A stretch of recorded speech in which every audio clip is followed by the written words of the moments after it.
어머니, 그냥 식모잖아요. 며느리 수진의 말이 끝나기도 전에 제 손에서 들고 있던 젓가락이 바닥으로 흘러내렸습니다. 그 순간 아들 태훈이 제 쪽으로 돌아서며 얼굴을 찌푸리며 말했습니다. 엄마 왜 그래? 또 분위기 망치려고 해? 저는 멍하니 바라봤습니다. 손자 하온이가 제 손을 잡아 끄는 작은 온기가 느껴졌지만 저녁 식사 중이었던 식탁의 분위기는 차갑기만 했습니다. 가족여행을 가기로 한 전날 밤, 며느리는 팔짱을 낀 채 차가운 말을 이어갔습니다. 식모가 왜 이런 데 따라오려고 해요. 그러니까 잘난 체 좀 하지 말고 식모면 식모답게 계시라고요. 내가 이 집에서 어떤 존재로 살았는지, 그들이 나를 어떻게 여겨왔는지 모든 게 그 순간 한꺼번에 드러났습니다. 하지만 그들은 아직 몰랐습니다. 식모 취급받던 제가 어떤 결심을 했는지, 그리고 그 결심 하나로 아들과 며느리의 운명이 어떻게 송두리째 뒤집히게 될지를요. 그럼 사연 보름달 오늘의 사연 바로 시작하겠습니다. 아침 햇빛이 서울 방화동 골목을 따라 길게 흘러내리고 있었습니다. 저는 늘 그랬듯 손자 하온이의 손을 잡고 유치원에 갈 준비를 했어요. 노란 가방을 맨 손자는 현관 앞에서 제 얼굴을 올려다보며 환하게 웃었습니다. 그 눈웃음을 보면 저는 하루가 버거워도 힘이 났습니다. 이 집에서 함께 지낸 지도 벌써 몇 해가 지났습니다. 아들이 결혼하고 아이가 생기자 엄마 혼자 두면 마음이 쓰인다며 제 집으로 들어오겠다고 했습니다. 사실 저는 그때 조금 놀랐어요. 제가 가진 집은 30년 전에 지인이던 미정이 김 사장이 꼭 사두라고 해서 산 아파트였고 그 집값이 지금처럼 크게 오를 줄은 몰랐지만 그런 건 아무래도 상관없었습니다. 그저 제게는 소중한 보금자리였으니까요. 아들과 며느리가 엄마 건강도 있고 혼자 계시면 외롭잖아요. 나이 들수록 가족끼리 함께 살아야죠. 라고 해서 저는 기꺼이 받아들였어요. 그들이 살 때가 마땅치 않았다는 이야기는 나중에서야 알았지만 저는 굳이 묻지 않았습니다. 손자 하온이까지 세 사람이 우리 집에 들어왔을 때만 해도 저는 그게 참 기쁘고 좋은 일이라고만 생각했거든요. 입주 첫날 아들 태훈이는 제가 좋아하는 차를 머그컵에 따뜻하게 타서 건네며 말했습니다. 엄마, 이제 혼자 드시지 않아도 돼요. 우리가 항상 엄마 옆에 있으니까. 수진도 참 싹싹했습니다. 퇴근하고 돌아오면 제가 만지지도 못하게 하며 어머니, 빨래는 제가 할게요. 어머니는 오늘 하루 어떠셨어요? 이렇게 다정하게 말하곤 했습니다. 저녁상도 다 같이 차리고 설거지를 서로 먼저 하겠다고 다투기도 했습니다. 그때 저는 이게 가족이구나 하는 생각을 참 많이 했습니다. 어느새 일주일에 한 번씩은 다 같이 둘러앉아 차를 마시고 아기였던 하온이 사진을 둘이 번갈아 보여주며 깔깔 웃던 시절도 있었습니다. 그러던 어느 순간부터였습니다. 언제였다고 꼭 집어 말할 순 없지만 분위기가 조금씩 아주 조금씩 달라졌습니다. 수진이 어머니 쉬세요. 제가 할게요. 라고 말하던 자리에 어머니, 이건 이렇게 하셔야죠. 거긴 물기 남으면 안 되는데. 라는 말이 들어오기 시작했습니다. 처음엔 조언 같은 말투였습니다. 그런데 그게 며칠, 몇 주 쌓이다 보니 저도 모르게 손끝이 더 조심스러워지고 설거지 하나를 해도 잘못하면 또 뭐라 하나 싶어 자꾸 마음이 옥죄어 왔습니다. 아들도 마찬가지였습니다. 예전엔 제가 전구를 갈면 엄마, 위험하잖아. 얘기하시지. 제가 바로 해드릴게요. 이렇게 말해주던 사람이 어느 날부턴가 제가 조금만 움직여도 엄마, 그건 그냥 놔둬. 왜 굳이 지금 해? 이런 말투로 바뀌어 갔습니다. 처음엔 모두 바쁘고 힘들어서 그러려니 했습니다. 맞벌이에 아이까지 있으니 예민해질 수도 있다고 넘겼습니다. 그러다 보니 반찬 만들기, 빨래 널기, 집 청소가 자연스럽게 제 몫이 되어 갔습니다. 누가 시킨 것도 아닌데 어느 날 보니 제가 모든 일을 하고 있더군요. 그래도 저는 괜찮다. 가족끼린 서로 도와가며 사는 거지. 이렇게 스스로를 다독이며 살았습니다. 하지만 뒤돌아보면 그때가 시작이었습니다. 알지 못한 채 아주 작은 금이 집안 어딘가에 생기던 시기였습니다. 2달 전쯤 유치원 앞에서 선생님이 제 손에 안내장을 쥐어주며 말했었죠. 하온이 할머니, 올해 가족영어 캠프는 바닷가에서 해요. 같이 오시면 하온이가 정말 좋아할 거예요. 그 말이 계속 마음속을 간지리는 바람에 저는 괜히 설렘이 생겼습니다. 작년 사진도 떠올랐어요. 가족들이 모래사장에서 텐트를 세우고 손주를 번쩍 안아 올리며 웃던 얼굴들. 저도 올해는 하온이 손잡고 그 자리에 서볼 수 있을까? 그 작은 기대가 조용히 자리 잡고 있었습니다. 신발을 신으며 손자가 말했습니다. 할머니, 캠프 가면 바닷물에도 들어가고 할머니랑 사진도 찍을 거예요. 저는 손자의 손을 꼭 잡으며 대답했습니다. 그러자. 하온이랑 같이 가는 거면 뭐든 좋지. 그렇게 또 즐거운 하루가 시작될 줄 알았는데 뒤에서 거실 슬리퍼 소리가 날카롭게 다가왔습니다. 며느리는 억지 미소를 짓고 있었지만 눈매는 전혀 웃지 않고 있었습니다. 어머니, 오늘은 제가 데려다 줄게요. 어머니는 그냥 쉬세요. 저는 멈칫했어요. 아니, 내가 데려다 줘도 된다. 매일 내가. 하지만 며느리는 제 말을 잘랐습니다. 오늘은 제가 해야 하는 게 있어서요. 어머닌 그냥 계세요. 하온이의 손목을 슬쩍 잡아당기기까지 했습니다. 하온이는 저를 보며 작은 목소리로 말했습니다. 할머니랑 가고 싶은데 왜 엄마가 데려가? 그 말이 한순간에 가슴을 파고들었어요. 그때 아들이 뛰어나오며 말했습니다. 수진아, 늦었어. 빨리 가자. 저는 아들을 보고 조심스럽게 말했어요. 하온이는 내가 거의 매일 데려다 줬잖니? 유치원은 내가 더 잘 알지 않겠어? 그러자 아들은 얼굴을 찌푸리며 버럭했습니다. 엄마는 좀 가만히 있어. 괜히 끼어들지 좀 마. 그 말투가 너무 생경해서 말문이 막혔습니다. 며느리는 제 옆을 스치며 말했습니다. 오늘 가족영어 캠프 접수라서요. 부모가 신청하라고 하네요. 어머님 PC로 하는 그런 거 잘 모르시잖아요.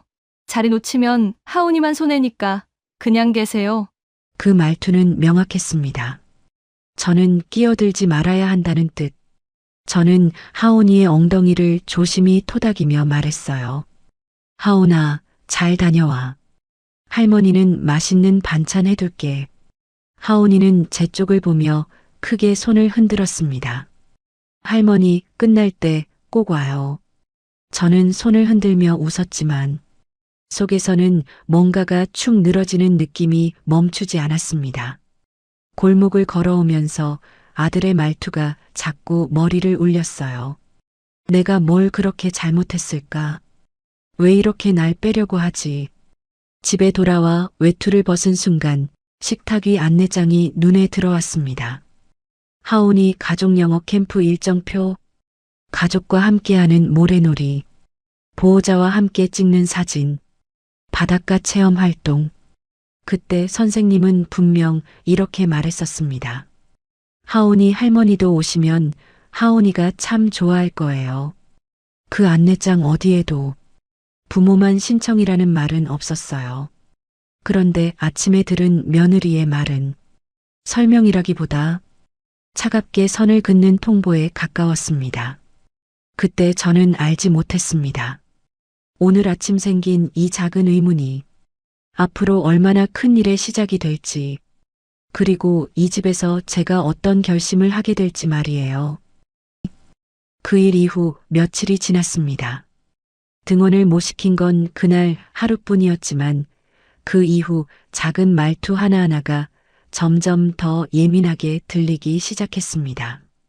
저는 마음 쓰이는 일들을 잊기 위해 작은 테이블에 양팔을 올려놓고 칼을 들었습니다. 하지만 손끝에 힘이 잘 잡히지 않았어요. 칼날에 비친 제 얼굴은 생각보다 더 지쳐 보였습니다. 내가 뭘 그렇게 잘못했길래. 작은 중얼거림이 부엌에 가만히 흩어졌습니다. 집안일이 하루 종일 끝나지 않았습니다. 아들 부부가 들어온 뒤로 반찬 만들기, 청소, 빨래, 쓰레기 정리까지 자연스레 제 몫이 되었고, 저는 그게 가족이니까 그런 거라며 넘겼습니다.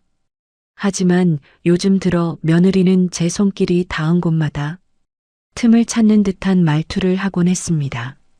어머니, 이건 왜 이렇게 하셨어요? 다음엔 이렇게 좀 해주세요. 저는 괜히 잘못한 사람처럼 뒤늦게 손가락을 오므리며 싱크대를 닦았습니다. 시계를 보니 벌써 하온이 하원 시간이 가까워지고 있었어요. 보통 제가 일찍 가서 선생님과 잠깐 얘기도 나누고 그 사이 하온이가 신발도 정리하고 가방도 챙기죠. 하온이도 그 시간이 익숙해져서 늘 같은 자리에서 절 기다렸습니다. 저는 앞치마 끈을 정리하고 현관에 놓아둔 가방을 챙겼습니다. 유치원까지 걸어가는 길은 짧지만 그 짧은 시간 동안 아침일이 계속 머릿속을 건드렸습니다. 왜 굳이 나를 못 오게 막았을까? 내가 괜히 예민하게 생각하는 걸까? 생각하면 할수록 이유를 찾을 수가 없어 가슴이 바스라지듯 답답해졌습니다. 유치원에 거의 다다랐을 때였습니다. 저는 유치원 앞까지 거의 다 왔을 때 멀리서 며느리가 하온이 손을 잡고 먼저 걸어 나오는 모습을 봤습니다. 순간 가슴이 철렁 내려앉았습니다. 하온이가 저를 보자 반가운 얼굴을 하고 손을 흔들었어요. 할머니가 온 줄 알았어요. 저는 황급히 걸음을 재촉했습니다. 수진아, 일찍 왔네? 내가 데리러 오려고 했는데. 그러나 며느리는 제 말을 듣는 둥 마는 둥 억지 웃음을 지으며 말했습니다. 어머니는 괜히 오래 걸리시잖아요. 선생님들이 기다리신대요. 오늘은 제가 데려가려고요. 말투는 부드러운 척하면서도 안쪽은 완전히 닫혀 있었습니다. 하온이를 제 쪽으로 못 오게 하듯 아이 손을 더 꽉 잡았습니다. 저는 멈칫하며 조심스럽게 말했어요. 그래도 오늘은 내가. 말이 채 끝나기도 전에 며느리는 단호히 말을 끊었습니다. 어머니가 오시면 하온이만 불편해져요. 괜히 늦어지고 복잡해지고. 뒤쪽으로 스치는 바람보다 더 차가운 말이었습니다. 마치 제 존재 자체가 방해라는 뜻처럼 들렸습니다. 하온이는 제 쪽으로 몸을 기울이며 작게 말했습니다. 난 할머니랑 같이 가고 싶은데. 그 말에 마음이 순간 덜컥 내려앉았습니다. 하지만 며느리는 그 말을 듣고도 얼굴 하나 까딱하지 않았습니다. 하온아, 얼른 가자. 할머니랑 있으면 엄마만 스트레스 받아. 뒤의 말은 거의 들리지 않을 정도로 작았지만 하온이는 깜짝 놀란 눈으로 며느리를 올려다봤습니다. 저는 아이 앞이라 아무 말도 할 수 없었습니다. 그래, 그럼 너희 먼저 가. 저는 조용히 말하고 고개를 한번 끄덕였습니다. 나는 천천히 걸어갈게. 입에서 떨어진 말은 작았지만 마음속에서는 무언가가 뚝 하고 끊어지는 느낌이 들었습니다. 며느리는 대꾸도 하지 않은 채 하온이 손을 끌고 발걸음을 재촉했습니다. 저는 그 뒷모습이 모퉁이를 돌아 사라질 때까지 한참 서 있었습니다. 따라갈 수도 같이 걷자고 말할 수도 없는 상황. 하온이를 내 손에서 빼앗긴 것 같은 허전함이 퍼졌습니다. 집에 돌아오자마자 깊은 한숨이 저절로 흘러나왔습니다. 오늘 들은 말들이 허리에 주저앉게 만들 정도로 무겁게 내려앉았습니다. 저는 부엌으로 향해 다시 칼을 들었습니다. 양파가 도마 위에서 둥글게 구르며 떨어졌습니다. 눈가가 저릿해져 손등으로 꾹 눌렀습니다. 왜 이렇게까지 나를 빼려고 할까? 내가 뭘 그렇게 불편하게 했을까? 생각하면 할수록 답을 찾을 수 없었습니다. 그때 전화벨이 울렸습니다. 탁자 위에서 울리는 진동이 부엌의 정막을 천천히 흔들었습니다. 화면을 보니 미경이라는 이름이 떠 있었어요. 30년 전 제가 학교 영양사로 일할 때였습니다. 파트타임 아이 엄마들이 늘 북적이던 급식실에 부업으로 잠깐 조리사 일을 나온 사람이 미경이었어요. 처음엔 바쁜 와중에 서로 눈인사만 하다가 며칠 지나지 않아 자연스럽게 말을 트게 되었습니다. 급식실에서 허리를 굽히고 일을 하다 보면 서로 의지할 수밖에 없었죠. 그 시절 저는 남편과 살 집을 고민하고 있었고 미경은 부동산 일을 오래 했던 사람이라 정임아, 방화동 이쪽 아파트 나쁘지 않아. 앞으로 이 동네 오를 거야. 하고 조언을 해줬습니다. 그 말이 인연이 되어 저와 남편은 그때 모은 3천만 원으로 삼정 아파트를 사게 되었고 그 일 이후로 미경은 제 인생에서 끊기지 않는 소중한 인연이 되었습니다. 전화를 받으니 익숙한 목소리가 들려왔습니다. 정임아, 목소리가 왜 그래? 어디 아픈 데 있어? 평소처럼 밝은데도 오늘따라 그 목소리는 유난히 따뜻하게 느껴졌습니다. 저는 애써 담담하게 대답했습니다. 아니야. 그냥 집안일 했어. 별일 없어? 그 말이 끝나자마자 미경이 짧게 숨을 들이쉬는 소리가 들렸습니다. 너 나한텐 그러지 말라니까. 예전에 급식실에서 같이 일할 때도 그랬잖아. 힘들면 꼭 참다가 뒤늦게 말하고 그랬으면서 그 말에 가슴 안쪽이 살짝 저려왔습니다. 그때나 지금이나 미경은 제 속을 들여다보는 것처럼 정확했습니다. 저는 괜히 부엌 바닥을 내려다보며 말했습니다. 정말 괜찮아. 그냥 오늘 좀 그런 날이었어. 그러나 그 말이 스스로에게도 잘 믿기지 않았습니다. 미경은 천천히 말을 이어갔습니다. 정임아, 필요하면 말해. 요즘 우리 부동산 잘 된다? 서울 집값 막 오르잖아. 너 일 생기면 집 문제 아니라도 내가 도와줄게. 그 말이 부엌에 조용히 내려앉았습니다. 한동안 아무 소리도 들리지 않았죠. 냉장고 돌아가는 작은 소리만 무심히 이어졌습니다. 그래, 고맙다. 조만간 커피나 한잔 하러 건너갈게. 전화를 끊고 나니 마음속이 조금은 가라앉는 듯 했지만 대신 더 깊은 허전함이 밀려왔습니다. 창문에 들어오는 햇살은 부엌 바닥에 길게 퍼져 있었지만 마음은 계속 서늘했습니다. 아침부터 이어져 쌓인 말들과 표정들이 머릿속에서 둥글게 겹쳐지고 있었습니다. 저는 식탁 모서리를 천천히 쓸어내리며 나지막하게 말했습니다. 오늘 대체 무슨 날이길래? 그 말은 단순한 투정이 아니었습니다. 마음 한쪽에서 시작된 작은 균열이 어디로 이어질지 모르는 길을 조용히 열기 시작하는 순간이었습니다. 저녁 시간이 되어 저는 부엌에 불을 켰습니다. 하루 종일 쉬지 않고 손을 움직였더니 손끝이 퉁퉁 부은 것처럼 욱신거렸습니다. 아침부터 바닥을 닦고 아이 옷을 세탁하고 며느리가 흘리고 간 머리카락까지 일일이 주워 담았지만 누구도 제가 뭘 했는지 묻지 않았습니다. 제가 집안을 다 해놓으면 그들은 그저 당연하다는 듯 발자국만 남기고 지나갔습니다.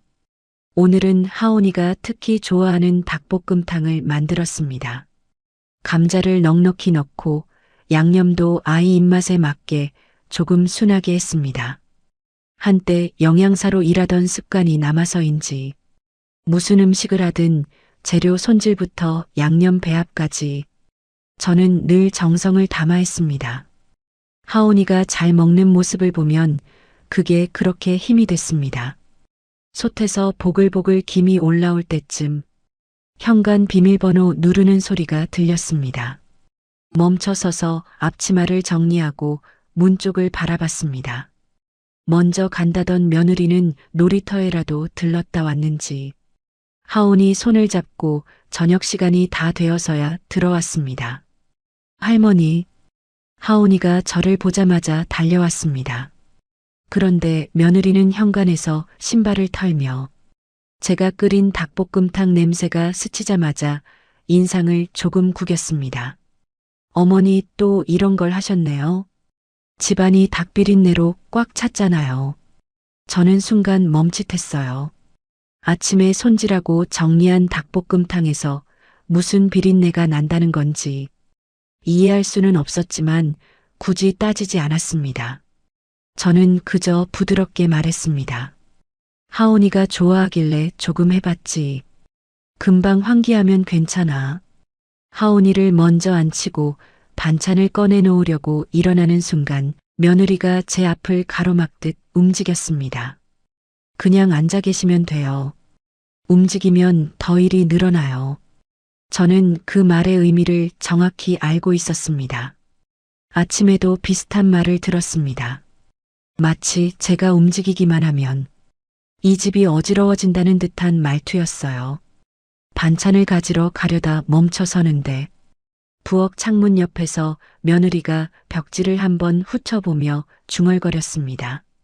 여긴 오래돼서 그런지 냄새도 잘 배어요. 진짜 언젠간 새 집에서 살았으면 좋겠네. 저는 그 말을 듣고 가슴이 서늘해졌습니다. 그 말이 단순한 투정인지 아니면 이 집을 자기 집처럼 여기는 속내인지 순간 분간이 되지 않았습니다. 그때 아들이 문을 열고 들어왔습니다.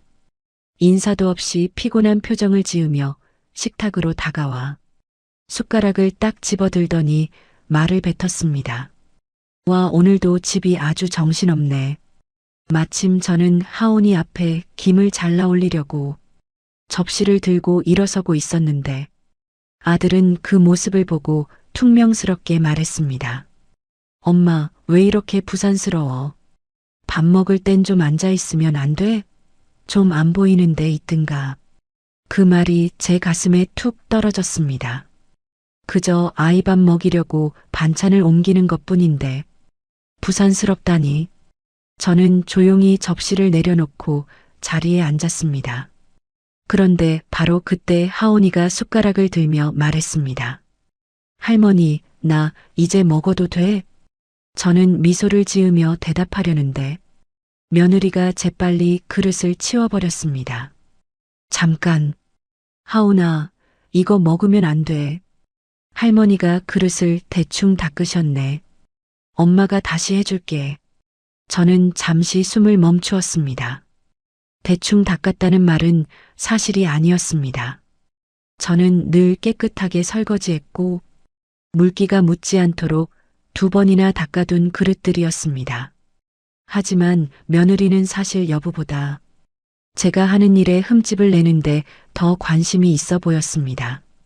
하온이는 어리둥절한 눈으로 그릇을 바라봤고 저는 아이가 눈치 볼까 싶어 작게 웃으며 말했습니다. 그럼 할머니가 다른 반찬도 갖다 줄게. 일어나려는 순간 아들이 목소리를 낮추며 말했습니다. 아, 제발 좀 가만히 있든가. 안 보이는데 있으면 안 돼? 엄마가 계속 움직이면 딱히 하는 것도 없는데 더 답답해져. 답답해져. 그 한마디가 제가 오래 있으면 불편하다는 뜻처럼 들렸습니다. 저는 조용히 의자에 앉아 젓가락을 들었습니다. 그런데 부부는 제게 눈길도 주지 않은 채 작게 속삭이기 시작했습니다. 우리도 언제까지 이렇게 살 순 없잖아. 알아. 이건 엄마 명이라서 나중에 얘기하자. 저는 그 말이 귀에 박히는 순간 손끝이 싸늘하게 식는 걸 느꼈습니다.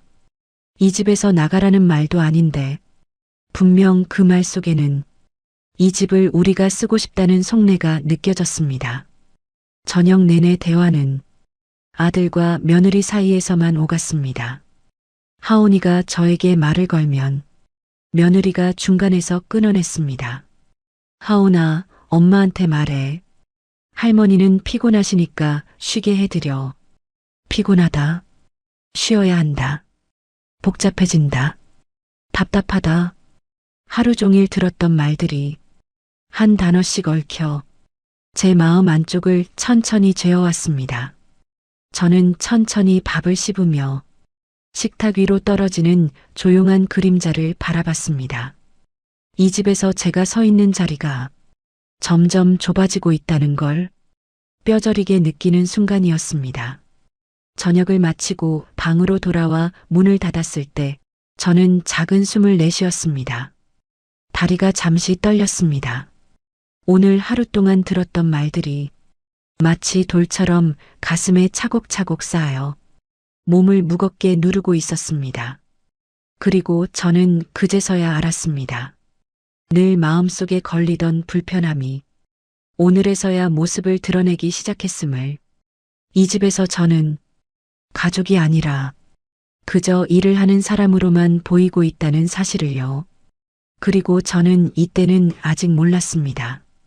오늘 생긴 이 작은 금이 얼마나 큰 틈으로 벌어질지, 그리고 그 틈이 이 집안의 모든 것을 뒤집을 날이 얼마 남지 않았다는 것을요. 저녁을 먹자마자 아들과 며느리는 먹던 그릇을 그대로 두고 방으로 들어갔습니다. 저는 차근히 식탁을 정리하고 조용히 방으로 들어왔지만 머릿속이 좀처럼 가라앉지 않았습니다. 아까 식탁에서 며느리가 웃음기 하나 없는 얼굴로 했던 말들. 어머니가 움직이면 일이 늘어난다.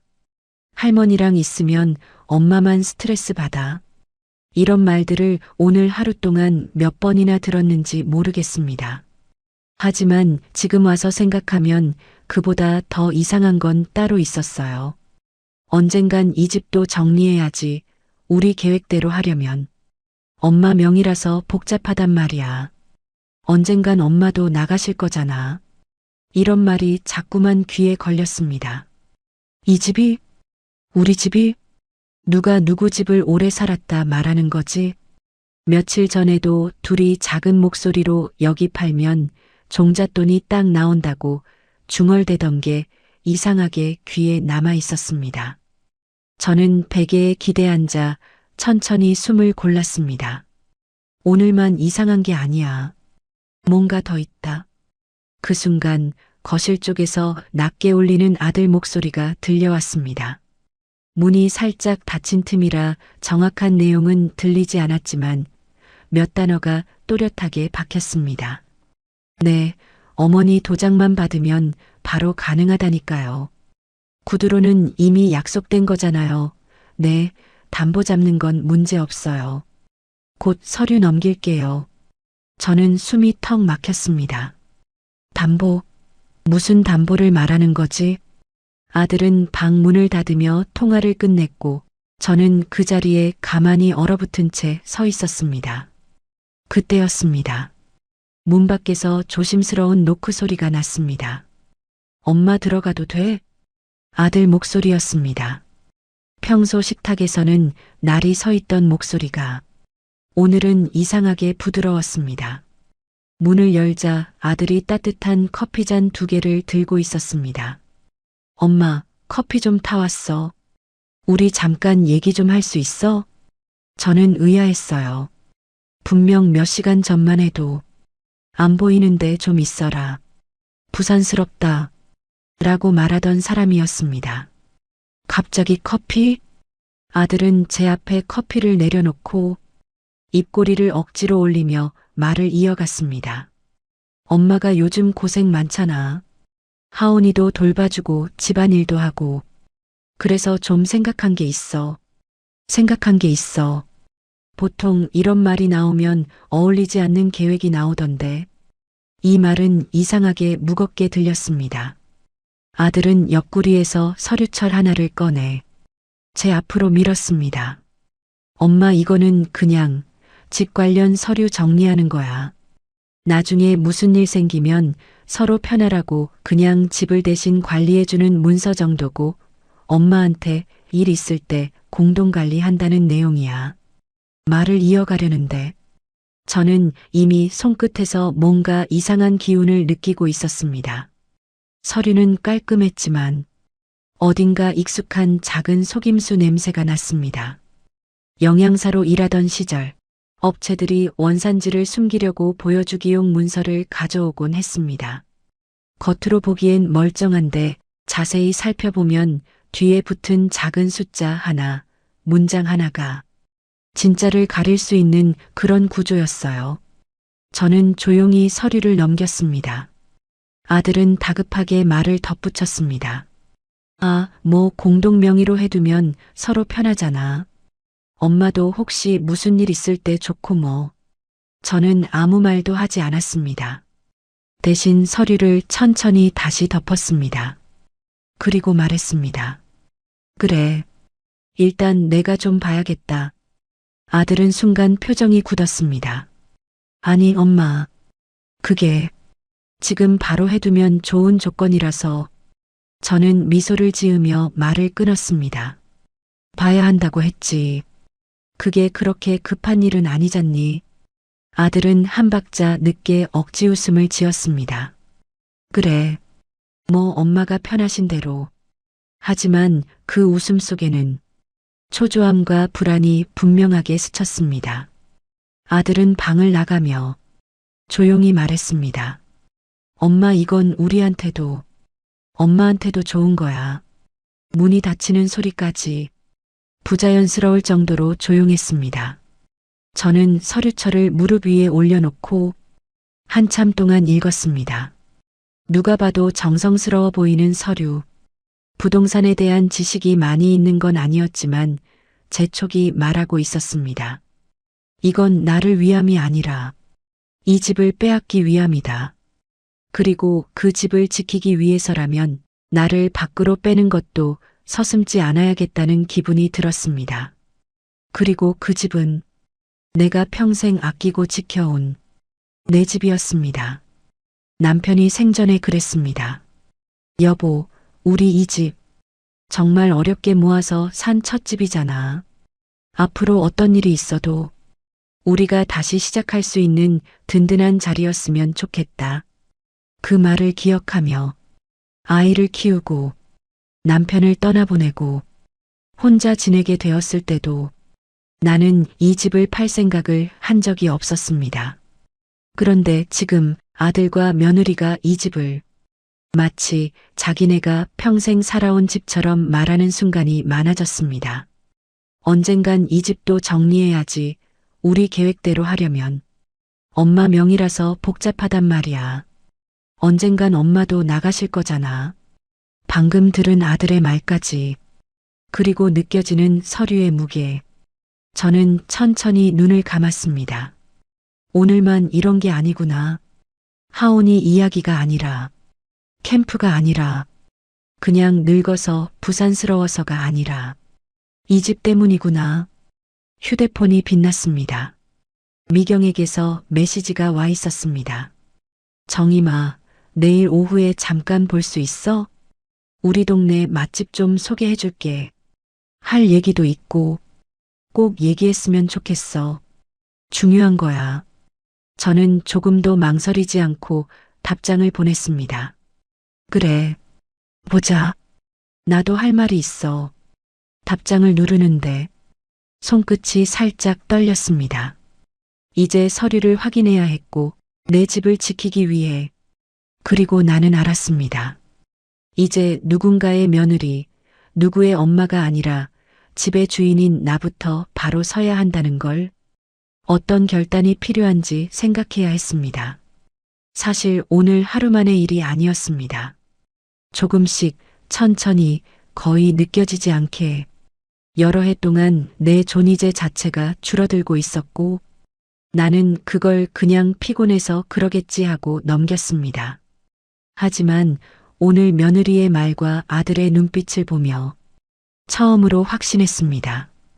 이 집에서 나를 밀어내려는 마음이 이제는 숨기지도 않는다는 것을요. 가족 영어 캠프가 사흘 앞으로 다가온 저녁이었습니다. 부엌에서는 된장국이 은은하게 끓고 있었고 저는 하온이가 좋아하는 계란말이를 차분히 만들고 있었습니다. 한두 달 전까지만 해도 캠프 안내장을 책상 위에 펼쳐놓고 하온이와 어떤 옷을 입고 어떤 사진을 찍을지 이야기하던 게 떠올랐습니다. 할머니랑 바닷가 글씨 쓰고 싶어. 그 말이 얼마나 행복했는지 모릅니다. 그 마음 하나 때문에 며느리의 마음을 이해해 보려고도 하고 아들의 피곤한 말투를 넘기기도 했습니다. 그냥 바쁜가 보다. 스트레스가 많은가 보다. 저는 그렇게 스스로를 타이르고 있었습니다. 하지만 그날 밤 그 믿음은 산산이 부서졌습니다. 칼끝이 도마에 닿을 때마다 어제 아들이 건넸던 서류가 자꾸 머릿속에 떠올랐습니다. 서로 편하자고, 편한 사람은 따로 있겠지. 혼잣말을 삼키고 물컵을 가지러 거실 쪽으로 걸어갔는데 그때였습니다. 방 문틈 사이로 낮고 빠른 목소리가 흘러나왔습니다. 아직 도장 못 받았어? 며느리 목소리였습니다. 아직? 근데 눈치채신 것 같아. 오늘 표정이 좀. 아들의 말이 이어졌습니다.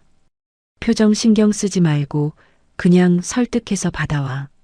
우리 계획대로 하려면 지금이 기회야. 며느리의 말투는 냉정했습니다. 저는 너무 놀라 순간 발걸음을 멈추었습니다. 손에 든 물컵이 흔들려 조용한 찰랑 소리가 났습니다. 하지만 둘은 들리지 않았는지 계속 말했습니다. 여기 계속 있으면 우리 진짜 아무것도 못해. 그러니까 나도 솔직히 말해서 하온이 교육도 있고 우리 둘 미래도 있는데 집 한 채에 묶여 사는 건 너무 답답해. 그 말투에는 마치 이 집이 자기들 미래의 발목을 잡는다는 불만이 그대로 배어 있었습니다. 둘만의 대화는 계속됐습니다. 부모님 명의라서 번거롭다고. 엄마한텐 그냥 말 잘해서 도장만 받으면 돼. 그러다 또 어머님이 감정 상하면 요즘 점점 더 예민해졌던데. 예민? 본인이 뭘 하는데. 그냥 집안일이나 하면 되지. 순간 제 속에서 뭔가 턱하고 끊어졌습니다. 다리는 바닥에 붙은 듯 움직이지 않았습니다. 그리고 이어진 며느리의 말. 그리고 가족 영어 캠프 말인데, 응? 솔직히 어머님이 거길 왜 껴? 영어도 모르고 프로그램도 모르고 괜히 따라오면 민폐나 되지. 솔직히 집안일밖에 할 줄 모르는 양반이 도장 하나 못 찍어줘? 우리가 얼마나 참아주면서 사는데. 아들은 낮고 빠르게 말했습니다. 우선 그 얘기 어머니 앞에서는 절대 하지 마. 도장 찍기 전까지는 조용히 하라니까. 알겠어. 그제서야 저는 숨을 쉬었습니다. 숨이 몸 깊은 곳에서 구겨져 올라오는 것처럼 따갑고 아팠습니다. 저는 물컵을 채우지도 못한 채 살금살금 부엌으로 돌아왔습니다. 손이 저절로 떨렸습니다. 하지만 울 수는 없었습니다. 하온이 오는 시간이 다가오고 있었으니까요. 하온이가 밝게 뛰어오르며 말했습니다.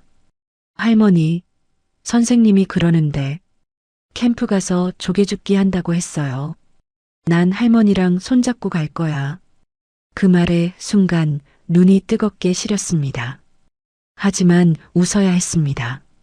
그래, 우리 하온이 얼마나 기대하고 있었어. 그때 문이 열리며 며느리가 들어왔습니다. 표정은 평소와 다르지 않았습니다. 어머니, 그 캠프 말인데요. 저는 조용히 며느리를 바라봤습니다. 응? 어머님은 못 가세요. 하온이가 깜짝 놀라며 엄마를 올려다봤습니다. 며느리는 아무렇지 않은 얼굴로 말했습니다. 이게 가족 영어 캠프라. 어머님은 프로그램을 이해하기도 어렵고 현장에서 보호자 역할도 제대로 못하실 것 같아요. 게다가 선생님이 말하길 이번엔 부모 동반 위주로 구성됐다네요. 그 말이 사실이 아니라는 걸 저는 알고 있었습니다. 안내장에도 선생님 말에도 그런 내용은 없었습니다. 하지만 며느리 얼굴에는 어차피 당신은 못 간다는 확신만 있었습니다. 하온이는 제 손을 세게 잡았습니다. 이번엔 할머니랑 가고 싶단 말이야. 수진의 음성이 찰나의 순간 날카로워졌습니다. 하온아, 할머니가 따라오면 모두가 힘들어져. 알겠어? 그리고 할머니 무릎이 아프셔서 조개 줍기도 어차피 못 하시잖아. 그 말에 말문이 막혔습니다. 바닷가도 조개 줍기도 가족 사진도 모두 사라져버린 느낌이었습니다. 그날 저녁 식탁에 둘러앉았을 때 제 앞에는 음식이 놓여 있었지만 맛은 하나도 느껴지지 않았습니다. 아들은 뜨지도 않은 국을 젓다가 말했습니다. 엄마, 그 서류는 언제 볼 거야? 오늘 안에 얘기 좀 했으면 해서. 며느리는 옆에서 힐끔 제 반응을 살폈습니다. 어머님이 자꾸 늦추시니까 저희도 계획 세우기가 어렵잖아요. 저는 조용히 말했습니다. 아직 바빠서 다 보질 못했어. 제 태도가 며느리 눈엔 도장을 안 찍겠다는 미적거림으로 보였던 모양이었습니다. 사실 식탁으로 오기 전 저는 아들 방 앞을 지나며 바닥에 떨어진 종이 한 장을 보았습니다. 아무 생각 없이 줍고 펼친 그 종이엔 이렇게 적혀 있었습니다. 대출 사전 승인서, 담보 방화동 3정 아파트. 제 이름이 적힌 등기집이 이미 아들 명의의 대출 진행 서류 속에 담보로 올라 있었습니다. 저는 손끝이 차갑게 얼어붙는 것을 느꼈습니다. 도장도 안 찍었는데 벌써? 그 충격을 숨긴 채 식탁으로 향한 순간 수진의 목소리가 칼처럼 날아왔습니다. 표정이 단단하게 굳어 있었습니다. 그 순간 며느리가 갑자기 목소리를 높였습니다. 아니, 어머닌 도대체 뭐가 그렇게 고민되세요? 어차피 아무것도 모르시잖아요. 밥하고 청소하는 것밖에 더 하셨어요? 그것도 요즘은 제대로 하신다는 느낌도 없고 여행이나 따라가려고 하시고. 아들은 놀라며 수진을 보았지만 이미 늦었습니다. 며느리는 상기된 얼굴로 입술에 힘을 주며 말했습니다. 솔직히 어머닌 그냥 식모잖아요. 누가 식모를 가족여행에 데리고 가요? 가족 사진도 찍어야 하는데 왜 자꾸 끼어드세요? 며느리의 말이 끝나는 순간 공기가 뚝 하고 끊어졌습니다. 어머닌 그냥 식모잖아요. 누가 식모를 가족여행에 데리고 가요? 그 말이 내 가슴을 정면으로 후려쳤습니다. 거의 평생을 살면서 이런 모욕을 들은 적은 단 한 번도 없었습니다. 나는 숟가락을 떨어뜨린 것도 모르고 그저 멍하니 며느리 얼굴을 바라봤습니다. 귀가 먹먹해져서 아들이 뭐라고 중얼거리는지조차 들리지 않았습니다. 손끝 감각이 사라지고 내가 앉아있는 식탁이 천천히 무너져 내리는 것처럼 흔들렸습니다. 머릿속에는 남편과 함께 이 집 계약하던 날 아들 첫 돌잡이 때 웃던 얼굴, 손주 하온이가 뛰다가 내 품에서 할머니 부르던 목소리가 뒤섞여 스쳤습니다. 이 집이 어떤 집인데, 내가 어떤 마음으로 너희를 맞아들였는데, 설마 진짜로 나를 이렇게 봐온 건가. 입술이 떨렸지만 반박은 나오지 않았습니다. 분노보다도 먼저 찾아온 건 사람을 송두리째 얼리는 차가운 충격이었습니다. 나는 겨우 숨만 한 번 길게 들이켰습니다. 그리고 아주 낮고 고요한 목소리로 겨우 딱 한마디만 나왔습니다. 그래, 잘 알겠다. 그 말을 하고 나서야 내가 얼마나 깊이 무너져 내린 건지 깨달았습니다. 그날 밤 아들 부부는 무슨 뜻인지 몰라 당황해했지만 그저 서류에 도장을 받지 못할까 걱정한 것뿐이고 내일이면 웃는 낯으로 다가올 것이란 걸 저는 이미 알고 있었습니다. 이제 이 집에서의 제 시간은 끝났고 내일 만날 미경과의 약속은 단순한 약속이 아니게 될 거란 생각이 들었습니다. 아침 햇빛이 커튼 사이로 스며들었지만 저는 눈을 뜨고도 한참 동안 움직이지 못했습니다. 어젯밤 며느리의 말이 귓가에 여전히 생생했습니다. 식모잖아요. 끼어들지 마세요. 그 말들이 한밤중 내내 머릿속을 맴돌았습니다. 그런 말을 내 아들, 내 손주와 함께 사는 집에서, 내 식탁에서 듣게 될 줄은 정말 몰랐습니다. 하온이가 방에서 조용히 자는 모습만 겨우 바라보고 저는 작은 숨을 토하며 거실로 나왔습니다. 식탁 위엔 아직도 어젯밤의 그릇들이 엉성하게 포개져 있었습니다. 아들 부부는 늦잠을 잤는지 인기척이 없었습니다. 식모. 그 단어가 다시 떠올랐습니다. 주방 싱크대에 손을 짚고 잠시 서 있자 마음 한쪽이 아리다가도 이상하게도 차가운 결심이 서려오는 느낌이 들었습니다. 오늘은 미경을 만나기로 한 날이었습니다. 집을 나서기 전 저는 일부러 아주 평범하게 행동했습니다. 미역을 물에 불리고 수건을 널고 현관 신발을 반듯하게 정리했습니다. 언제나 하던 집안일 그대로. 하지만 마음은 어젯밤 이후 한 번도 편해진 적이 없었습니다. 어디 가세요? 방에서 막 나온 아들이 물었습니다. 저는 담담하게 말했습니다. 미경이랑 점심 약속이 있어. 아들은 살짝 표정을 굳히더니 서류는 아니 도장이라도 먼저 라고 말했습니다. 저는 조용히 고개를 저었습니다. 아직 다 못 봤어. 천천히 보자. 그 말에 아들은 잠시 입술을 깨물었습니다. 그리고 바로 말은 하지 않았지만 눈동자 속 초조함이 자리 잡고 있었습니다. 미경을 만난 곳은 방화동에서 몇 정거장 떨어진 작은 식당이었습니다. 점심시간이 가까워지자 테이블들이 하나둘 차기 시작했지만 창가 자리는 아직 조용했습니다. 정임아. 식당 한쪽 창가에 앉자마자 미경은 제 얼굴을 보더니 눈이 크게 흔들렸습니다. 너 무슨 일 있어? 이 얼굴은 그냥 피곤한 게 아니야. 그 말에 저는 더는 숨길 수 없었습니다. 조용히 아주 천천히 어젯밤 문틈 너머에서 들었던 대화부터 식탁에서 며느리가 쏟아낸 모욕까지 하나도 빼놓지 않고 말했습니다. 말이 끝났을 때 미경은 젓가락을 내려놓으며 입술을 꽉 깨물었습니다. 정임아, 지금 나 화나서 손이 떨릴 정도야. 그 목소리는 낮았지만 그 안에 부글거리는 분노가 그대로 담겨 있었습니다. 걔네들이 너한테 그런 말을 했다고? 미경이 거의 숨을 끊어 삼키듯 말했습니다.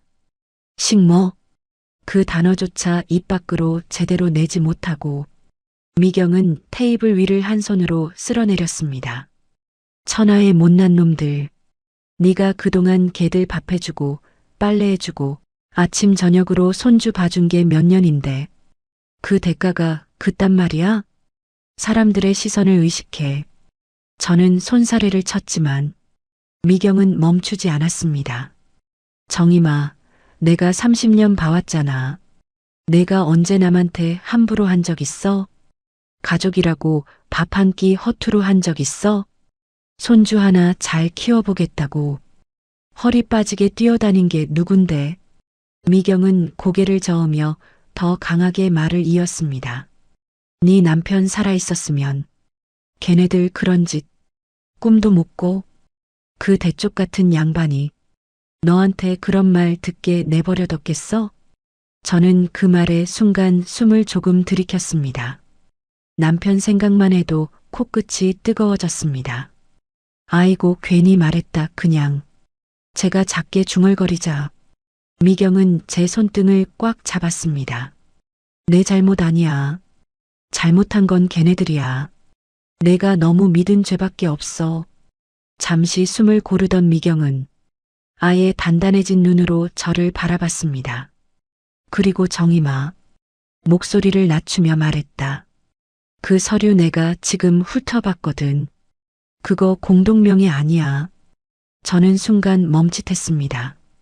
미경이는 벌써 휴대폰을 꺼내 몇 장의 서류 양식을 보여주고 있었습니다. 겉으론 공동명의 신청처럼 보였지만 실제로는 대출 담보 설정 문서가 포함돼 있어 이 구조면 대출 문제 생기면 니네 집 통째로 넘어갈 수도 있어.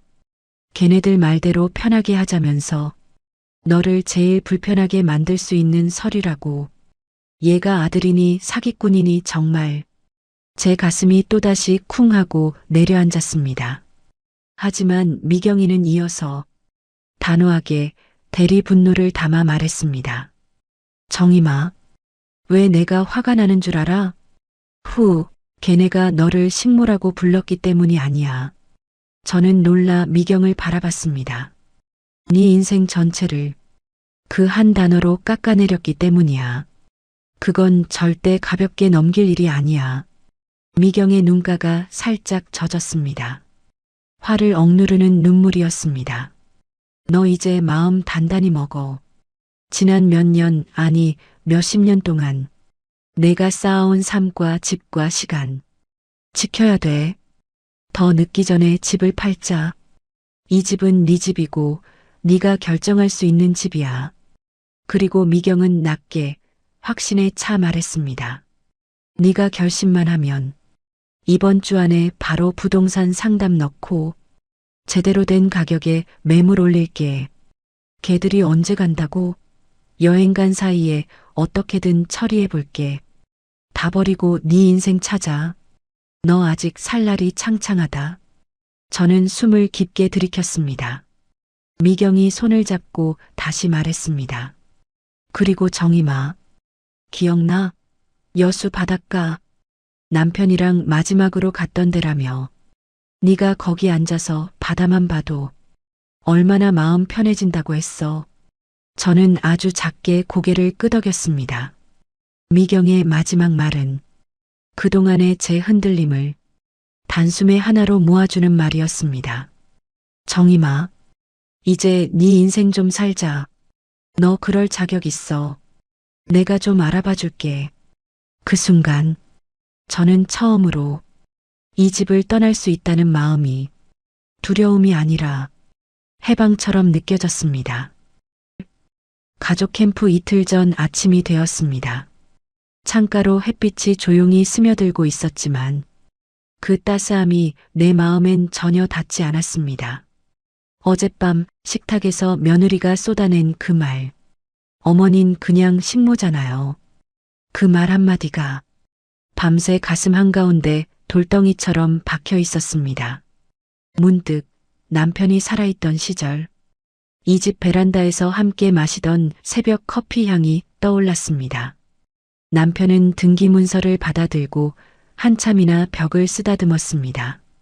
여보, 우리 둘이 서울에서 집을 갔다니 고생도 참 많이 했다.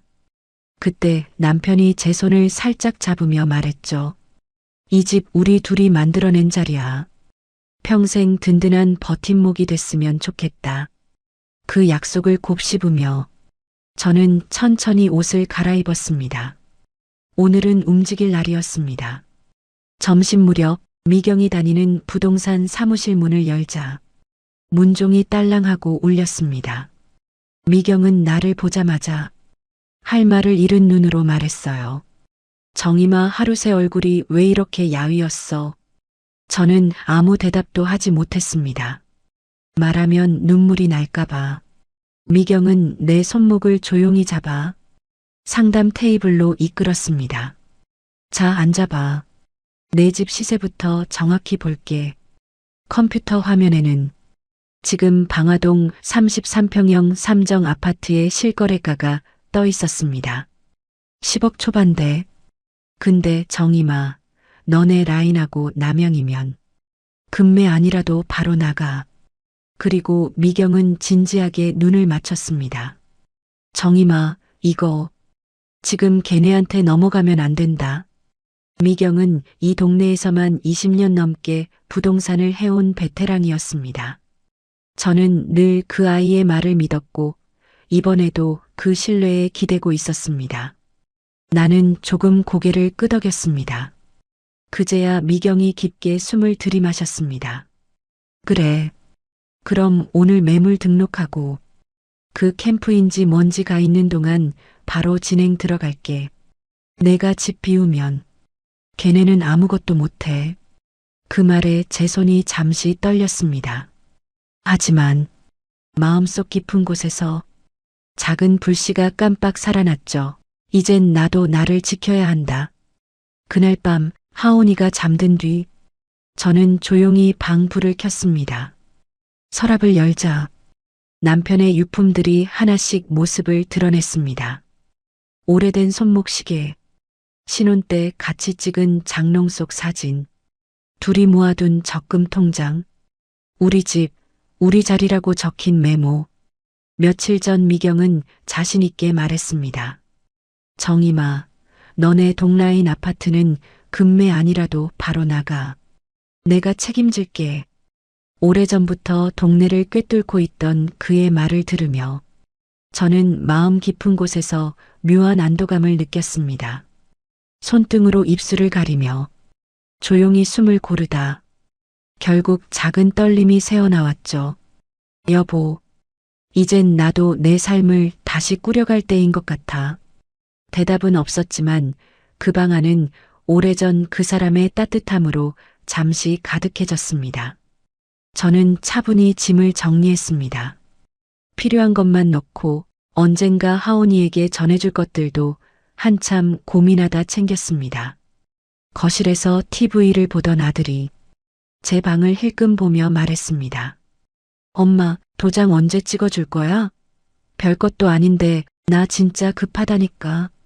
나는 서랍에서 주민등록 등본을 꺼내놓은 척하며 아주 차분하게 말했죠. 가족 캠프 다녀와.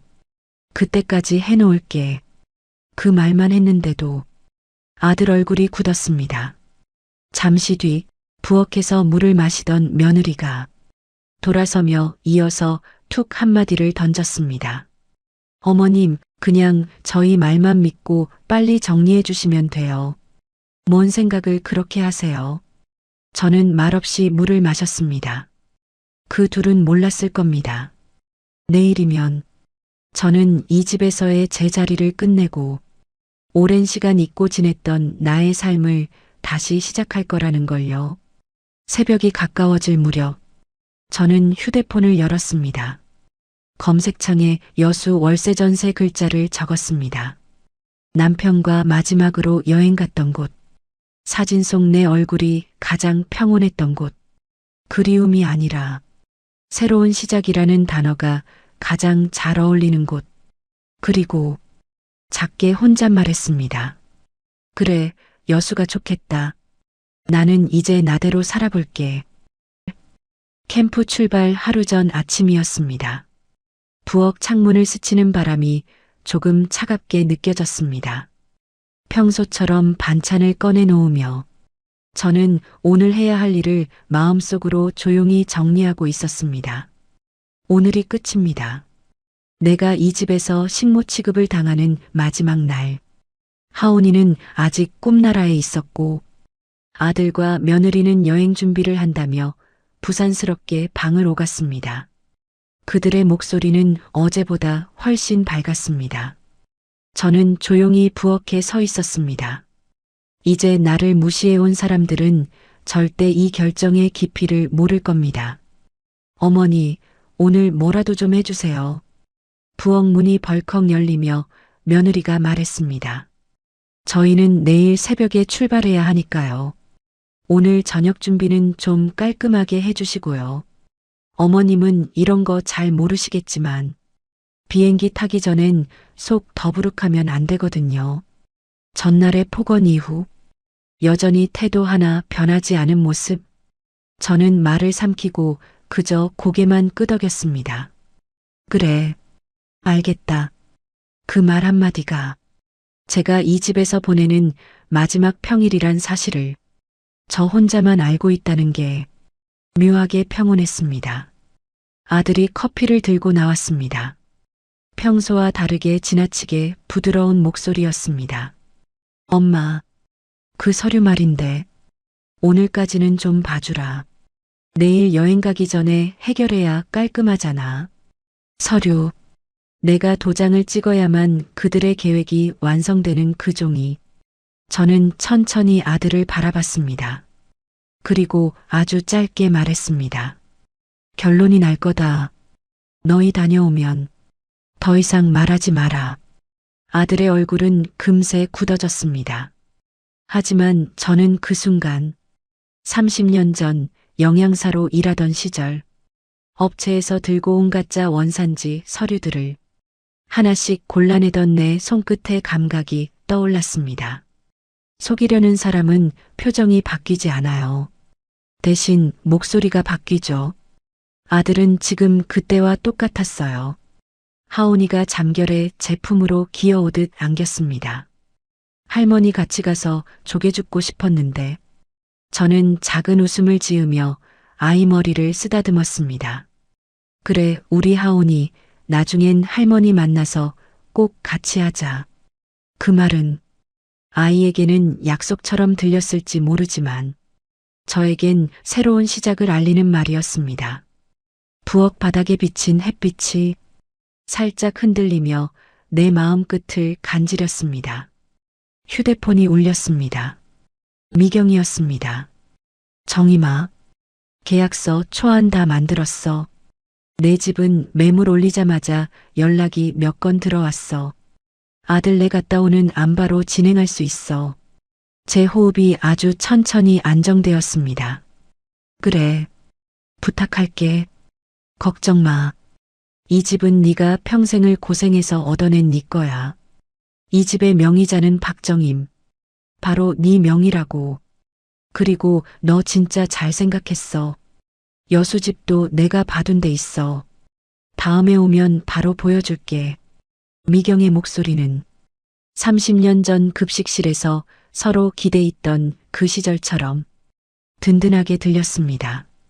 저녁 준비를 하는데 아들과 며느리는 여행 얘기만 하며 웃고 있었습니다. 엄마는 잘 쉬시고요. 어머님은 내일 저희랑 공항까지 안 가셔도 돼요. 짐도 많고 정신없어서요. 그 말투에는 당신은 필요 없어요. 라는 뜻이 그대로 묻어 있었지만 저는 더는 상처받지 않았습니다. 이제 곧 떠날 거니까. 그리고 이 집은 내가 떠난 사이 새로운 주인이 계약서를 쓸 겁니다. 밤이 깊어졌습니다. 저는 여행 가방처럼 보이는 작은 가방을 서랍 깊은 곳에서 꺼냈습니다. 이 집에서 가져갈 건 많지 않았습니다. 남편 사진 한 장. 이제는 작아져 입을 수 없지만 하온이에게 처음 사준 내복, 적금 통장, 그리고 여수집 정보를 메모한 종이. 이 집은 이제 나를 위한 집이 아니다. 그 생각이 아니라 나는 이제 나대로 살겠다. 라는 문장이 마음속에 단단히 자리 잡았습니다. 잠들기 전 저는 휴대폰 화면을 조용히 쓸어내리며 작게 말했습니다. 여보, 이제 나도 내 길로 가볼게. 아무 대답이 없었지만 방 안엔 오래전에 사라진 남편의 온기가 잠시 머물다 가는 것 같았습니다. 그리고 저는 깊고 긴 숨을 들이쉬었습니다. 내일 부부는 여행을 떠날 것입니다. 그리고 그들이 돌아오는 날 이 집은 이미 다른 주인의 집이 되어 있을 테고 나는 여수의 작은 바닷가 마을에 있을 것입니다. 이렇게 저의 새로운 인생이 시작되려 하고 있었습니다. 다음 날 아침 거실에 작은 여행용 캐리어가 3개 놓여 있었습니다. 하온이는 신이 나서 모자를 돌렸으며 말했습니다.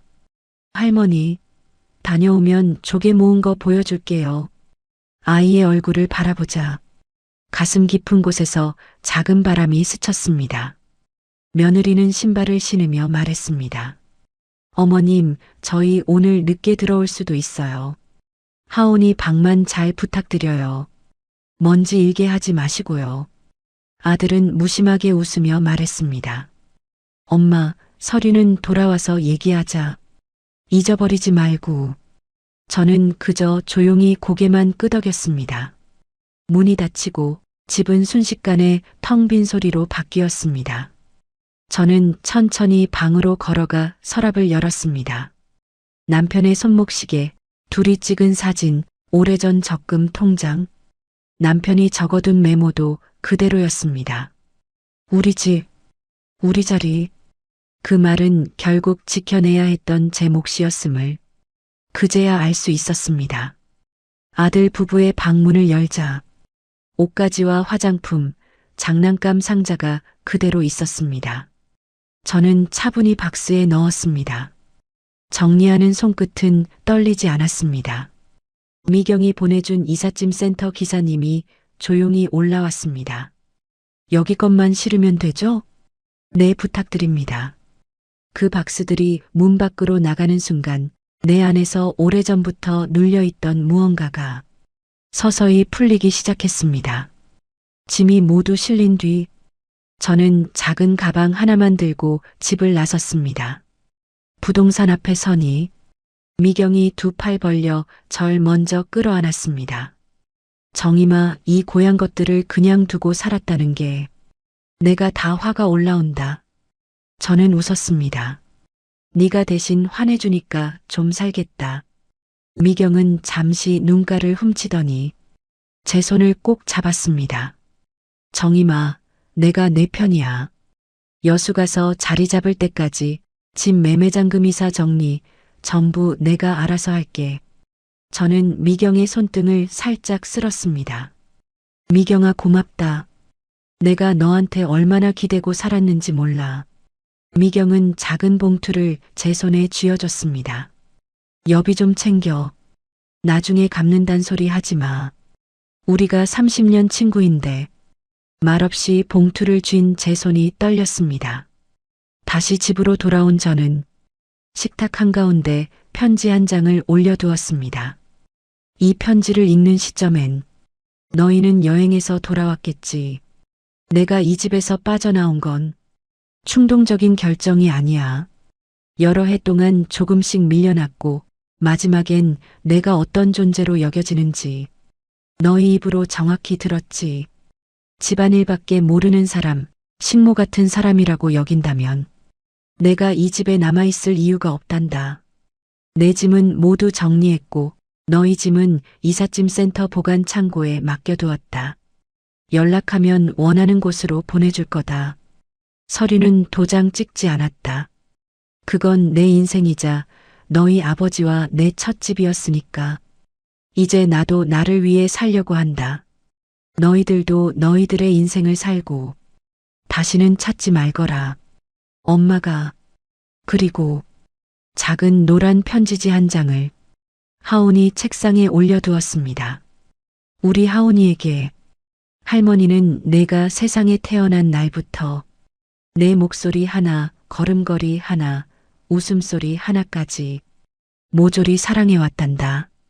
너를 안고 처음 집에 들어섰던 그날, 너의 작은 손이 내 손가락을 꼭 잡던 그 순간을 할머니는 아직도 잊지 못해. 같이 여행을 가보지 못한 건 정말 아쉽지만 할머니 마음속에서는 늘 너와 햇빛 아래 모래성을 쌓고 갯바람 맞으며 깔깔 웃는 모습이 그려졌단다. 그래서 더 많이 미안하고 더 많이 그립구나. 하지만 우리 하온이 걱정하지 마렴. 너와 할머니 둘만의 여행을 언젠가는 꼭 반드시 가게 될 거야. 그날을 생각하면 할머니도 마음 한쪽이 따뜻해져. 할머니는 언제나 너를 자랑스럽게 생각할 거야.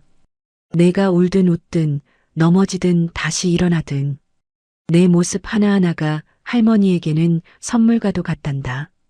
너는 할머니가 세상에서 가장 사랑하는 아이니까. 그리고 무엇보다 할머니는 멀리 가지 않을 거란다. 내가 마음만 먹으면 달려와 품에 안길 수 있는 곳, 너를 꼭 안아줄 수 있는 곳에서 할머니는 조용히 기다리고 있을게. 할머니가 많이, 아주 많이 사랑한다. 글씨가 흐트러질까? 한참을 들여다본 뒤 조용히 문을 닫았습니다. 집을 나와 버스 정류장에 서니 휴대폰이 진동했습니다. 정임아, 오늘 매물 보러 온 사람 바로 계약했어. 내일 계약금 입금된다. 걱정하지 마. 모든 건 순조로워. 화면을 바라보며 저는 아주 길게 숨을 내쉬었습니다. 누군가의 말대로라면 저는 식모였겠지요. 하지만 지금 이 순간 저는 제 인생의 주인이었습니다. 여수를 향하는 버스에 올라 창밖을 바라봤습니다. 도시의 불빛이 점점 뒤로 밀려나는 것을 보며 저는 천천히 눈을 감았습니다. 여보, 나 이제 가요. 내가 지켜낸 이 자리에서 이제는 나답게 살아볼게요. 버스가 출발하며 작게 흔들렸습니다.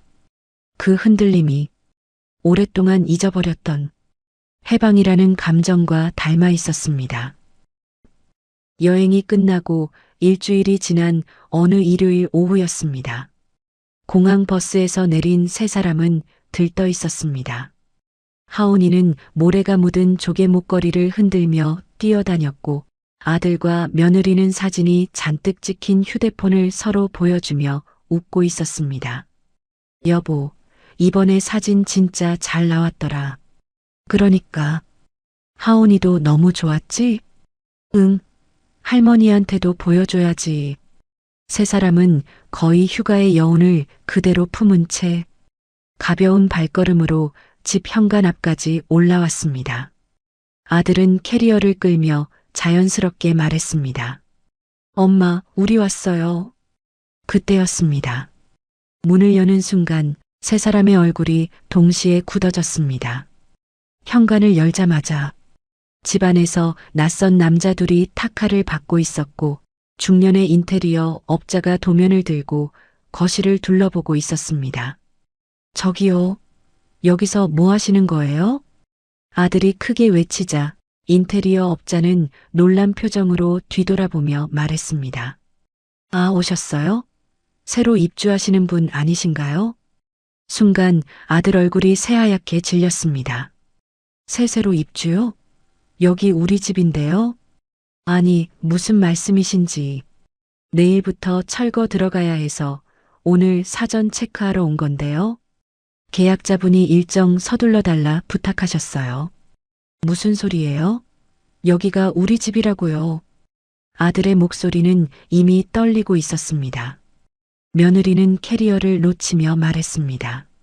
잠깐만요. 아니, 이게 무슨, 뭐가 잘못됐나 본데. 그들의 당황을 비웃기라도 하듯 거실엔 새로 들여온 냄새마저 났습니다.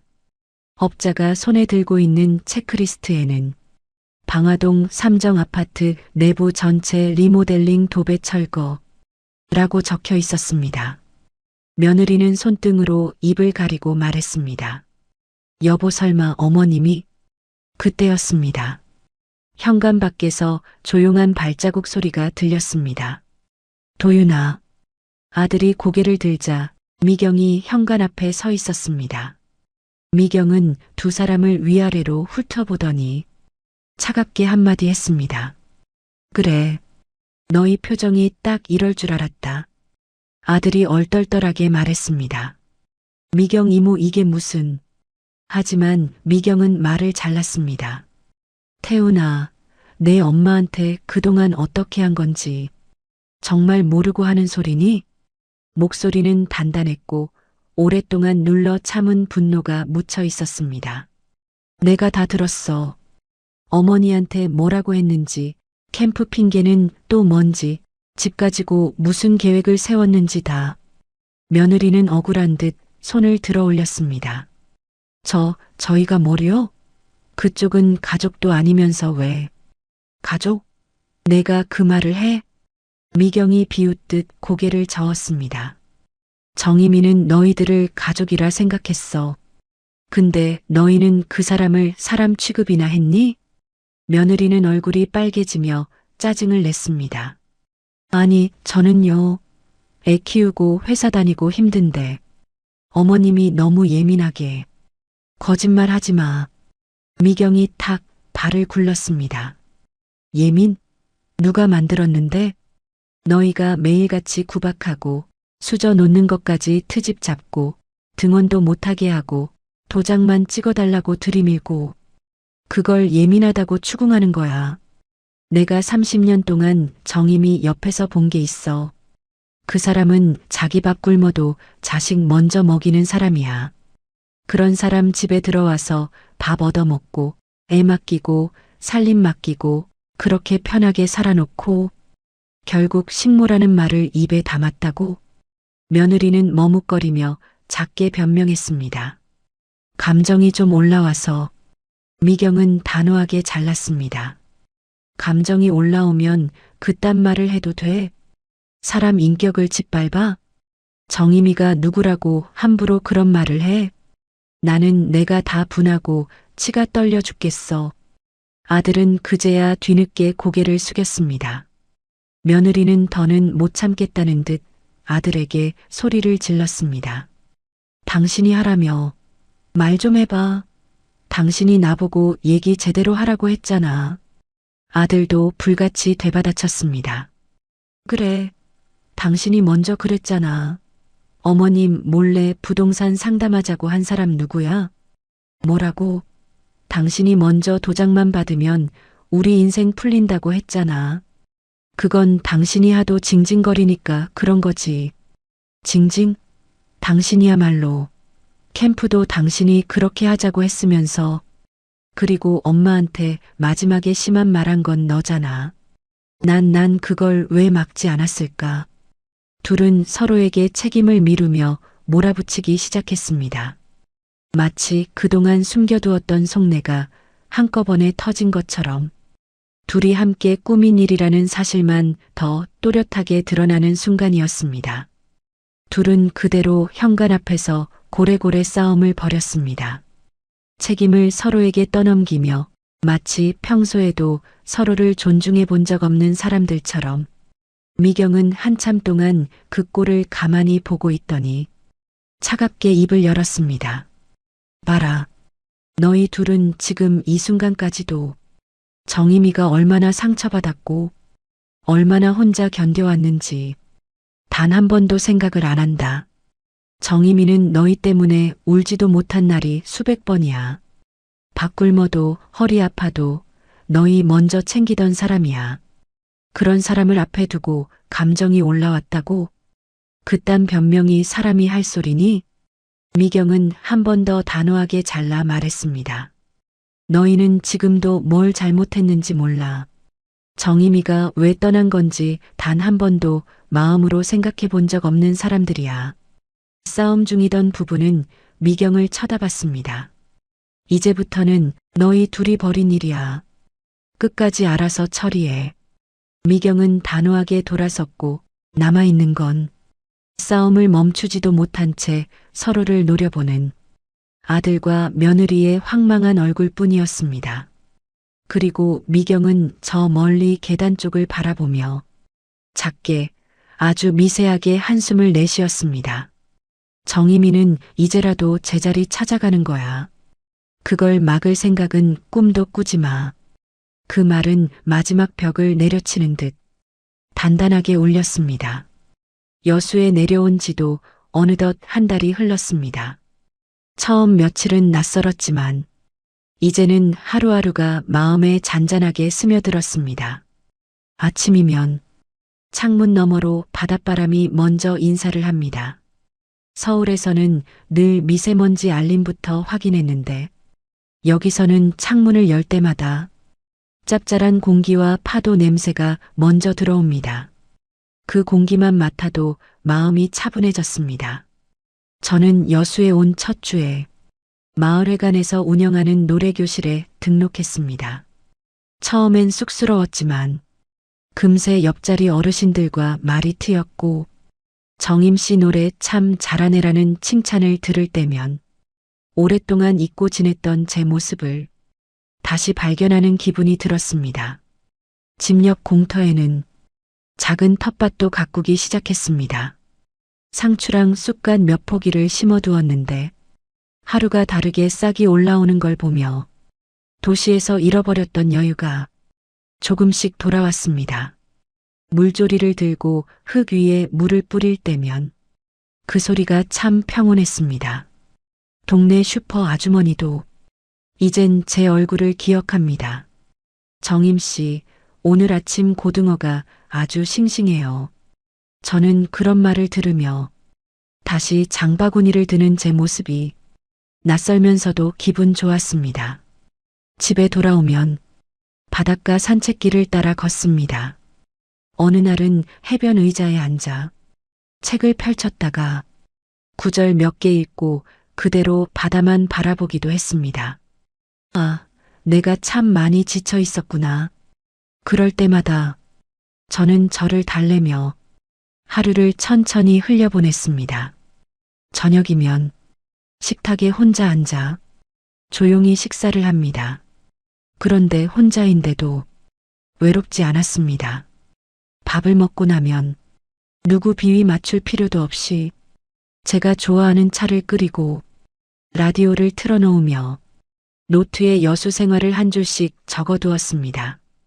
이 삶이 낯설지 않게 된 건 아마 제가 처음으로 누구에게도 멸시받지 않는 하루를 살고 있기 때문인지도 모릅니다. 바닷바람이 불어오는 날이면 남편과 함께했던 여수 여행이 생각났습니다. 그때 남편이 했던 말도요. 여보, 여기 참 좋다. 나중에 둘이 나이 들면 이런 데서 오래 살자. 그 말을 이제야 지키게 된 것 같은 기분이 들었습니다. 남편도 아마 이런 제 모습을 멀리서라도 흐뭇하게 바라보고 있겠지요. 저는 그날도 작은 기준으로 행복을 정리했습니다. 오늘도 마음이 편안했다. 그걸로 충분했습니다. 아들은 결국 경기도 양주의 작은 월세 원룸에서 새 생활을 시작해야 했다고 합니다. 수지는 그동안의 일들을 정리하겠다고 직장을 그만두었고 둘은 생계를 위해 택배 상하차부터 다시 배우기 시작했다고 하네요. 저에게 오는 연락은 100번을 넘게 시도했지만 전화는 모두 받지 않았습니다. 저는 이미 새로운 일상을 시작한 뒤였습니다. 다만 하나, 하온이만은 포기하지 않았습니다. 할머니 잘 지내요? 할머니, 저 이제 글씨 쓸 수 있어요. 할머니한테 가도 돼요? 짧은 문자였지만 저는 밤마다 그 문자를 조용히 읽었습니다.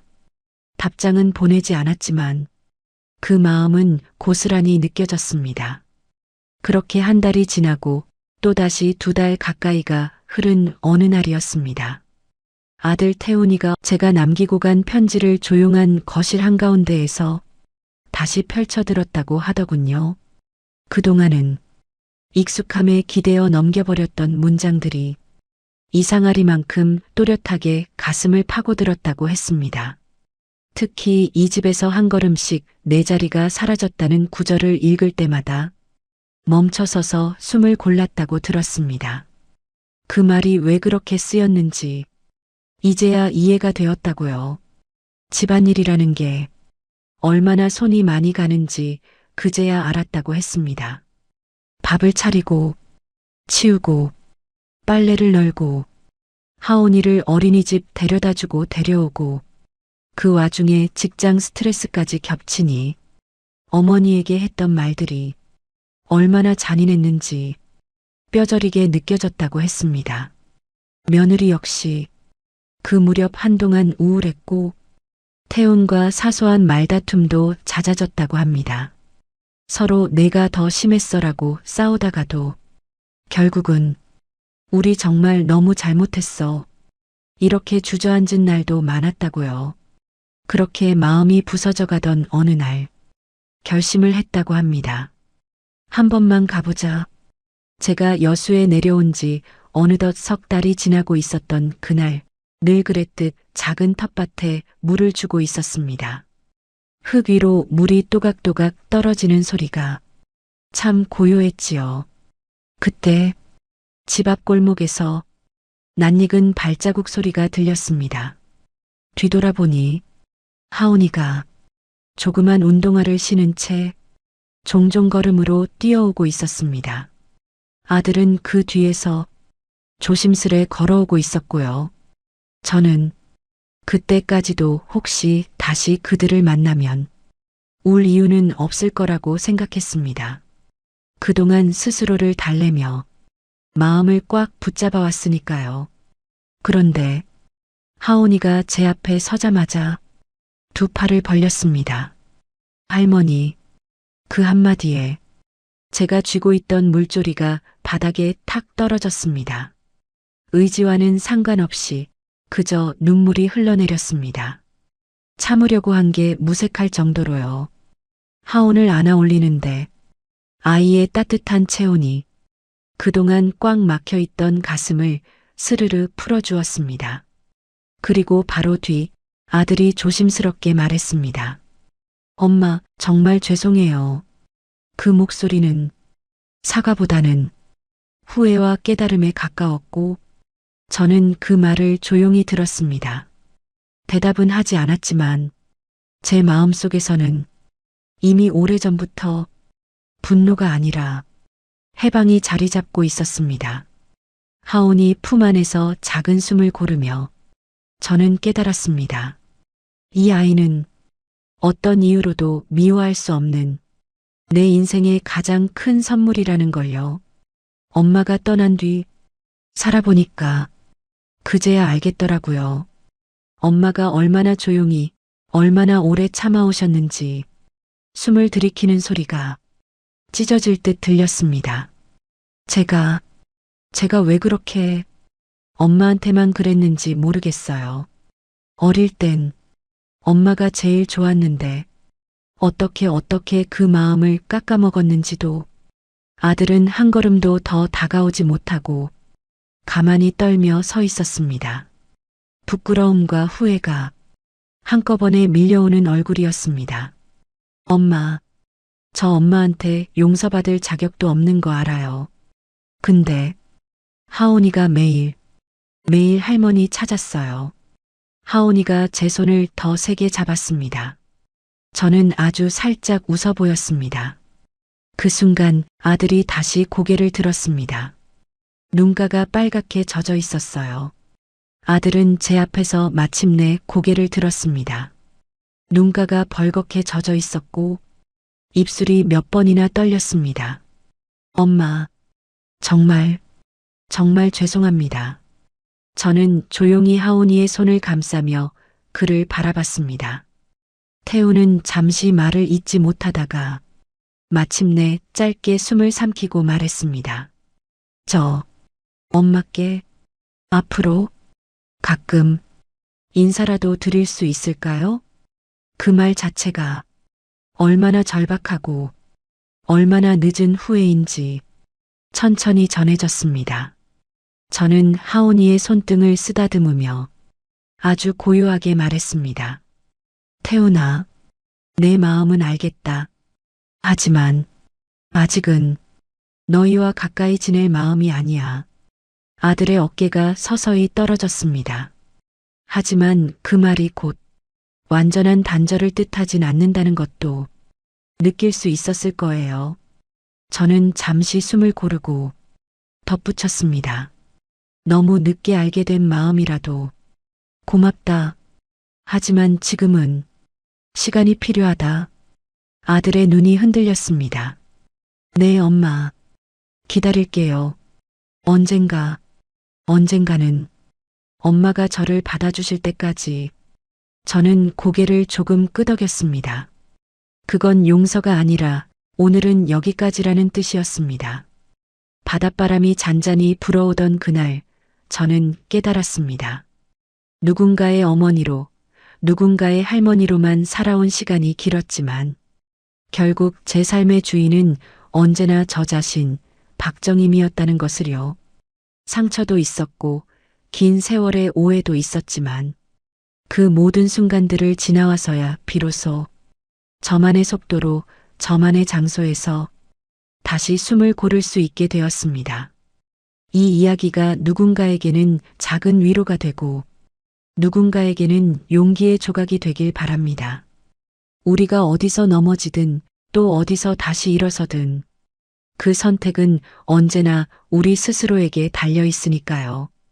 오늘의 사연이 마음에 닿으셨다면 구독과 좋아요, 알림 설정을 눌러두셨다가 다음에도 꼭 찾아주세요.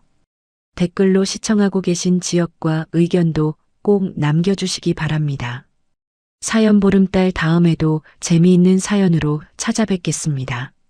항상 건강하시고 행복하세요. 감사합니다.